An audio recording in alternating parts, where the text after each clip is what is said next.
In this creation story in Genesis 1, what we're really talking about and what the chapter is really doing is separating and categorizing. That's the work of creation that we see here. So what's being separated? Light is being separated from dark. The water is being separated, right, above and below. Right, if you read the text, right, uh, God creates a space in between the water above and the water below, and then separating water from land, so that the water is sort of gathered into what we now call seas, and the land appears. Day is separated from night. So there's a process of separation is sort of the primary task. And then there's categorizing. Uh, Creation categorizes types of plants and trees, the sea creatures, all the creepy crawlies, the birds, the animals. They're all created in their sort of categories of life.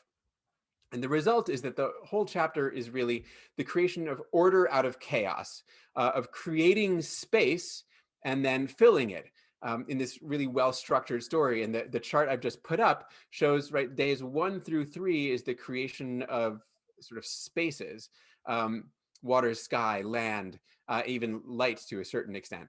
And then days 4, 5, and 6, right, populate those spaces. So the dark and the night and the light are populated by the heavenly bodies, the sun, the moon, and the stars. And the waters in the sky are populated in day 5 with the fish and the birds. And obviously on day 6, the land is populated with all of the land animals, including humans.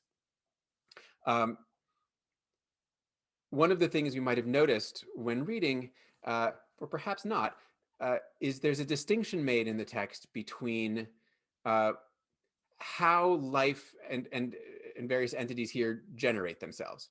Um, so God creates, on day 3, the land, and the vegetation that grows on the land. It says the earth brings that forth, right? The earth brings forth vegetation. The seas bring forth fish.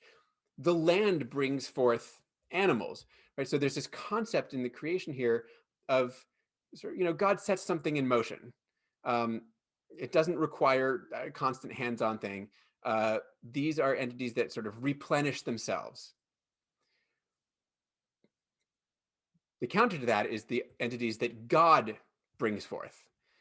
God brings forth the eternal things. God brings forth the light and the heavens and the sea and the land and the sun and the moon and the stars, and humans, right? Humans are also in the category of the things that God has to be active in creating. The land doesn't bring forth humans the way it does domestic animals or wild beasts or creepy things.